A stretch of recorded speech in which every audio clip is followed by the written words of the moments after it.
Wana mafanikio kukuzidi wewe, lakini kwa nini sio wewe? Yaani swali la kujiuliza. Ule ushauri ambao unampatia mtu, kwa nini usiufanyie wewe? Ile kazi ambayo unaona kabisa ni bora unamshauri mtu afanye, kwa nini usifanye wewe? Na kwa nini wao waliofanikiwa wasio wewe? Kwa nini Elon Musk asiwe wewe? Kwa nini Mo Dewji asiwe wewe? Yaani kwa nini wewe usiwe wewe? Kwa nini hayo mafanikio yote unaotamani usiwe wewe? Miongoni mwa swali ambayo linauliza zaidi na linaumiza zaidi akili ya watu ni kwa nini sio wewe? Kwa nini yale mafanikio ambayo unatamani kwa mtu fulani haujapata wewe kwenye maisha yako? So karibu sana. Tuko kwenye series za mafanikio na leo mada ya leo ni deep sana, tena sana. Kwa nini isiyo wewe? Kwa nini wewe haujakaa kwenye hiyo engo? Kwa nini wewe umeandaliwa kwa mtu mwingine? Kwa nini wewe upo wewe na sio wao? So karibu sana. Kama ni mara ya kwanza kutazama channel yetu, please tumia sekunde chache kwa ajili ya kubonyeza neno subscribe chini ya video hii, ili mradi wa kwanza kupata kila kitu kinachoendelea ndani na nje ya ubongo wa binadamu, pamoja na maarifa ambayo yamefichwa kwa kina zaidi, kwa sababu hapa tutaelezea maarifa na pia tutaelezea kile ambacho kinawafanya watu wengi zaidi wafanikiwe, namna gani ya activate akili na namna gani ya kuifanya akili iwe vizuri zaidi. So kama hujasubscribe, basi unapitwa na mambo mengi sana. Tumia sekunde chache kwa ajili ya kubonyeza neno subscribe. Karibu. Katika maisha ya kila siku bana, kuna wakati mtu hujikuta ukivutiwa sana na mafanikio ya wengine, unatamani sana kuwa kama wengine, lakini swali la kujiuliza ni kwamba kwa nini haui wao? Tunaona watu wakijenga biashara kubwa, wakitimiza ndoto zao walizozipanga kuanzia utotoni, wakifikia uhuru wa kifedha ambao wanao, japo bado wanaendelea kupambania wapate fedha nyingi zaidi, au hata wakiacha alama kubwa zaidi duniani kupitia kazi zao na kipato chao na maisha yao ambayo wanaishi kila siku. Tunawaangalia kwa mshangao na mara nyingi tunasema wamebahatika sana, lakini mara chache tunasimama na kujiuliza swali muhimu zaidi: kwa nini isiwe mimi? Ndio, wao wamebahatika sana. Kwa nini sio mimi? Kwa maana mimi sina bahati ama la? Okay, tuendelee. Kuna vitu vingi vya kujifunza leo. Swali hili linaonekana kuwa rahisi sana, lakini ndani yake kuna nguvu ya kuamsha uwezo wako ambao watu wengi wameufungia ndani ya akili zao. Yaani kila kitu ambacho kipo kinakuguide wewe kuweza kulimit akili yako. Kila akili ya binadamu ina uwezo wa kufikiri mbali sana, lakini ni vipi akili yako unaitreat? Vipi unaiendesha akili yako? Akili ni kama gari. Gari lina kilomita kadhaa, gari lina uwezo kadhaa. Gari utakavoliendesha ndivyo litakavyotembea. Kama ukiamua kuendesha akili yako slowly, basi ndivyo itakavyokuletea matokeo slowly. Lakini ukiamua kuendesha akili yako katika njia ambayo ni bora, basi ndivyo vile akili yako itakuletea vitu ambavyo ni bora zaidi. Mara nyingi kikwazo kikubwa si ukosefu wa fursa, bali ni mazingira magumu ambayo yapo kutokana na akili yako unavyoitreat. Na wala sio watu wanaotuzunguka. Kikwazo kikubwa huwa ni mtazamo wetu kuhusu sisi wenyewe. Sisi akina nani? Tumefuata nini? Tunatafuta nini zaidi duniani? Kitu gani ambacho kinatufanya sisi tuweze kukaa duniani na kuweza kutufanya sisi tuwe bora zaidi kuliko ya jana? Watu wengi wanaishi maisha ya kawaida si kwa sababu hawawezi kufanya jambo fulani kuwa bora zaidi ama kufanya jambo fulani kuwa kubwa zaidi, bali kwa sababu wamejiaminisha kuwa mafanikio makubwa ni ya watu wengine, kwa maana wao hawapo kabisa katika engo hiyo, na wao wameumbiwa umaskini milele. Wamejenga ukuta wa mashaka ndani yao kwamba akili zao haziwezi tena kufikiria, na akili zao kwa sasa zimefocus kwenye engo moja tu, kwamba wao sio sehemu ya wale mafanikio ama sio sehemu ya wale watu ambao wanahitajika kufanikiwa, kwa sababu akili zao muda wote zinazungumza: mimi sikusoma sana, so siwezi kufanikiwa. Mimi sina mtaji, siwezi kufanya biashara. Mimi sikutoa familia yenye uwezo, so siwezi kupata support kutoka kwa familia yangu. Mimi sina bahati kama wengine, so siwezi kufikia mafanikio kama waliofikia wao. Akili zetu zimejengwa kwa staili hiyo. Ni kwa sababu sisi tumeamua kuzilea na tumeamua kuziongoza katika aina hiyo. Lazima tupate matokeo ambayo ni mabaya na matokeo ambayo ni negative. Lakini historia ya maisha inaonyesha jambo fulani tofauti kabisa. Watu wengi waliofika mbali hawakuanza kwenye mazingira mazuri. Hawakuanza wakiwa na kila kitu ambacho wanataka kukifanya ama kila kitu ambacho wanataka kukitimiza. Tutolee mfano mmoja kuhusiana na kupambania kupata utajiri. Maybe tuseme kupambania kuhusiana na kiwanda fulani. Wakati unaanza kuuza product zako, hauanzi direct kuwa na machines, kuwa na wafanyakazi, kuwa na watu wenye pesa, kuwa na mashine kali zenye bei kubwa, lakini unaanza slowly. Mafanikio ni stage kama ngazi. Yani lazima utumie stage kufika pale juu. Na ukitaka uweze kufika juu bila kukanyaga ngazi ya chini yake, lazima kitakukuta ambacho watu wengi zaidi kinawasumbua. Kinachowatofautisha watu wenye vipaji, lakini historia inatupa utofauti ulioko kwamba watu wenye vipaji wengi walikumbana na kukataliwa, kushindwa, umaskini au maumivu makubwa kabla ya kufikia mafanikio. Kinachowatofautisha si kwamba walikuwa na vipaji vya ajabu kuliko wengine. Mara nyingi kilichowatofautisha, waliamini kwamba wanaweza na wakaendelea kupambana japo walikutana na changamoto nyingi sana tena sana.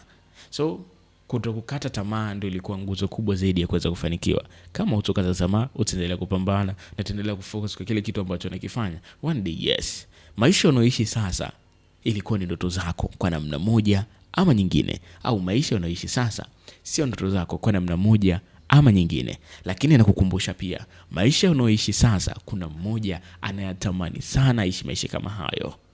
Hivyo acha sana kukufuru.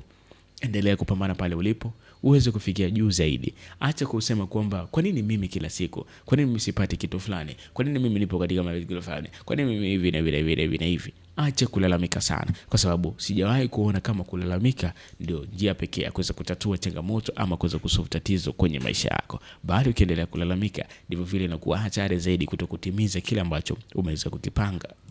Mada nzima tunaelezea ni namna gani sio wewe na amefanikiwa wao. Vita kubwa zaidi ipo kwenye ubongo, yani kwenye akili yako. Ndio kuna vita kubwa zaidi ambayo inakufanya either ufanikiwe ama usifanikiwe. Kabla ya mtu ajishindwa kwenye maisha halisi, mara nyingi huanza kushindwa ndani ya akili yake. Kuna sauti ya ndani ambayo humwambia mara nyingi, huwezi, utashindwa. Wengine wanaweza, lakini si wewe, sio kipaji chako, sio talanta yako. Wewe sio mtu wa mambo hayo. Wewe hutoweza kufanikisha chochote kile.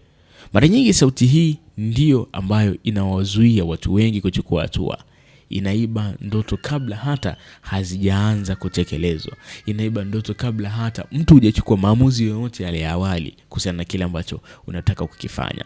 Moja kwa moja ndoto zilizopo zinaenda kukuharibia kila kitu ambacho umekipanga kutokana tu na sauti ambayo imetoka kwenye akili yako. Lakini unapouliza swali la kwa nini isiwe mimi, unaanza kuivuruga sauti hiyo. Kwa maana sauti hiyo imekwambia kabisa wewe huwezi kufanikiwa. Wewe huwezi kupata maisha mazuri kama hayo. Wewe sio mtu wa mambo hayo. Wewe sijui hivi na hivi na hivi. Wewe hapo unaiuliza sasa akili yako, kwa nini sasa sio mimi? Unaanza kuivuruga sauti hiyo ambayo ipo kwenye akili yako. Kama mtu mwingine aliweza kutoka kwenye mazingira magumu na kufanikiwa, kwa nini na wewe usiweze? Kama kuna kitu alianza bila fedha kukifanya akafanikiwa, kwa nini isiwe wewe? Kama kuna mtu aliyewahi kukataliwa mara nyingi lakini baadaye akabadilisha maisha yake, kwa nini na wewe isiwezekane? Hii ndiyo akili ambayo itaanza kuzunguka kwenye akili yako. Lakini ukiruhusu moja kwa moja kwamba akili yako ikwambie kwamba wewe huwezi, itakuwa ni hatari zaidi kwako, kwa sababu hautokuja kuongeza maarifa mengine zaidi.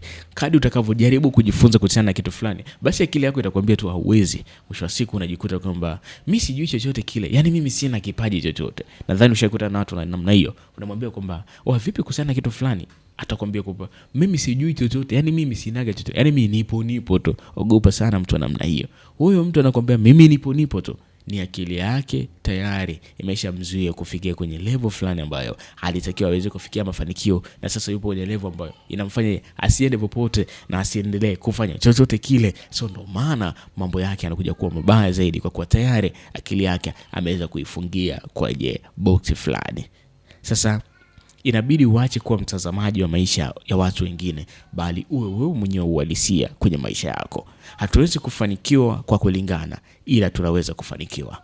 Elewa, hatuwezi kufanikiwa kwa kulingana, ila tunaweza kufanikiwa.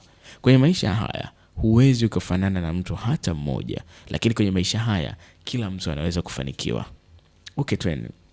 Katika dunia sasa ya mitandao ya kijamii, watu wengi wamekuwa watazamaji wa maisha wengine. Wanaangalia watu wanavyopost location zao, vacation na don't know what. Tunatumia muda mwingi sana kuangalia mafanikio ya watu wengine kuliko kujenga mafanikio yetu binafsi. Hakikisha kila jambo ambalo unalifanya kwa ajili ya mtu mwingine, basi kwako lina positive impact kwako kwenye maisha yako. Lakini kama unaona kabisa jambo unalolifanya halina faida yoyote kwako, basi hilo jambo kaa nalo mbali, kwa sababu ndio mwanzo wa kukusanya mambo ambayo unayachukulia kawaida, lakini mwisho wa siku inakuja kujenga kwenye akili yako, na mwisho wa siku unashindwa kufanikiwa kutokana na jambo lolote lile ambalo tayari umeshalipanga kwenye maisha yako. Tutashangilia wengine wakijenga ndoto zao, huku sisi tukisubiri siku moja maisha yetu yabadilike yenyewe, kwamba tukisubiri bahati ambayo imetokea, tukisubiri watu ambao watakuja kutusaidia, tukisubiri misaada kutoka kwa wengine, kitu ambacho ni hatari zaidi tena zaidi. Lakini maisha yabadiliki kwa kutazama kile kitu ambacho kipo kwa watu wengine, yanabadilika kwa kutamani. Hayabadiliki kwa kusema siku moja, yanabadilika kwa kuweza kufanya, yanabadilika kuweza kuweka imani kwenye jambo fulani ili mradi uweze kufanikishwa mambo yako. So maisha hubadilika pale mtu anapoanza kuchukua hatua. Kama ukitaka kufanya kitu fulani, basi anza kuchukua hatua. Acha kuandika sana malengo yako, andika malengo yako, weka goals zako, weka mikakati yako, anza kufanya. Acha kuandika alafu uache kisha useme nilipanga kufanya lakini kuna mambo tu hajakaa sawa. Hiko kitu ni hatari zaidi. Andika, fanya kazi ili babo yaweze kwenda sawa zaidi. Maisha hubadilika kutokana na hatua ndogo unazofanya kila siku. Hatua ndogo inaweza kuonekana haina maana leo, lakini baada ya muda inaweza kubadilisha maisha yako kabisa na kuwa miongoni mwa watu ambao ni wakubwa zaidi. Kitabu kimoja unachosoma leo, ujuzi mmoja unaojifunza leo, au uamuzi mmoja unaofanya leo unaweza kuwa mwanzo wa safari mpya ya maisha yako. Maswali ambayo unatakiwa kujiuliza huamua mwelekeo wako wa kila siku ni kama yafuatayo.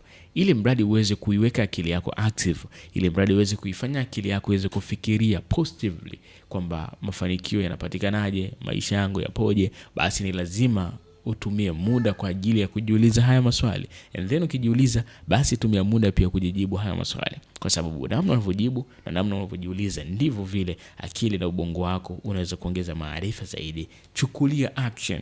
Usibaki kusikiliza na kuacha hapa. Usibaki kusoma na kuacha, bali jitahidi sana. Kama ukisoma, basi utumie action pia kwenye kwenda kutekeleza kile kitu ambacho umekifanya. So ni maswali gani hayo muhimu zaidi ya kujiuliza? Swali la kwanza kabisa ambalo unatakiwa kujiuliza ili bradi uweze kuifanya akili yako iwe active na uweze kufanya mambo yako vizuri. Swali la kwanza ni, kwa nini maisha yangu ni magumu? Kwa nini maisha yangu ni magumu? Iulize akili yako. Itakudadavulia kwa nini unaishi maisha hayo. Je, kwa sababu ya malezi ulioko? Je, kwa sababu ya mikakati ambayo umeiweka? Je, kwa sababu gani?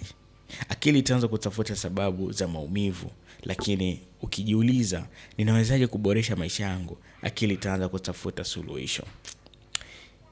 Umenielewa? Lakini kwa maana kwenye maisha yako usijaribu kujiuliza kwamba kwa nini maisha yangu ni magumu, kwa sababu akili itaanza kutafuta sababu za maumivu. Utaanza kuona kile ulichokataliwa, utaanza kuona namna ulivyoteseka. Lakini kama ukijiuliza ni namna gani naweza kuboresha maisha yangu yakawa mazuri zaidi, basi akili itaanza kutafuta suluhisho na pia njia ya kujifunza zaidi kwa kile ambacho kitu kinatakiwa kufanyika. Ukijiuliza kwa nini isiwe mimi nitakayebadilisha familia yangu, akili itaanza kuona fursa ambazo zamani hukuziona. Hapo ndipo nguvu ya swali hili ilipoanza. Kwa maana maswali yako yote ambayo unatakiwa uulize ubongo wako, uliza ukitarget kupata suluhisho la jambo fulani, lakini usiulize kwa kutarget kupata maumivu kwenye jambo fulani ama malalamiko kwenye jambo fulani. Kama ikitokea unataka kufanikiwa, jiulize, nitumie njia gani ili mradi nifike pale ulipofika? Nifanye nini ili mradi niweze kutimiza malengo yao? Lakini usianze kusema kwamba kwa nini sijafanikiwa? Kwa nini niko hivi? Kwa nini sina hivi? Fanya kile kitu ambacho kitakuwa ni solution kwako. Kitakufanya uweze kupata mafanikio yale ambayo unahitaji kwenye maisha yako. Ni zamu yako sasa. Maisha yanaweza kukupa sababu nyingi za kukata tamaa. Watu wanaweza kukudharau sana kwamba wakwambie uweze kufanikiwa kwenye maisha yako kwa hiki kitu ambacho unakifanya. Mazingira yanaweza kuwa magumu sana tena sana. Unaweza kushindwa mara kadhaa kila unapofanya. Watu wakakwambia kwamba huwezi, achana navyo, fanya vitu vingine. Lakini usikubali kushindwa huku kuamua mwisho wa hadithi yako. Simama mbele ya kioo, jiangalie machoni, kisha jiulize kwa sauti yenye mamlaka, kama wengine wanaweza kujenga ndoto zao, kubadilisha maisha yao na kuandika historia zao, kwa nini isiwe upande wako? Kwa nini isiwe wewe? Kwa nini usifanye? Kwa nini usitekeleze mambo ambayo yapo ili mradi uweze kufanikiwa? Huenda swali hilo likawa mwanzo wa maisha yako mapya. Asante sana kwa kunisikiliza. Kama ni mara ya kwanza kutazama channel yetu, please tumia sekunde chache kwa ajili ya kubonyeza neno subscribe, ili mradi mambo yaweze kwenda poa zaidi na kuweza kupata update na kila kitu ambacho kinaendelea ndani ya mwili wa binadamu pamoja na nje ya mwili wa binadamu, na kujifunza maarifa mengi zaidi katika ulimwengu wa sasa. Asante, kwa heri.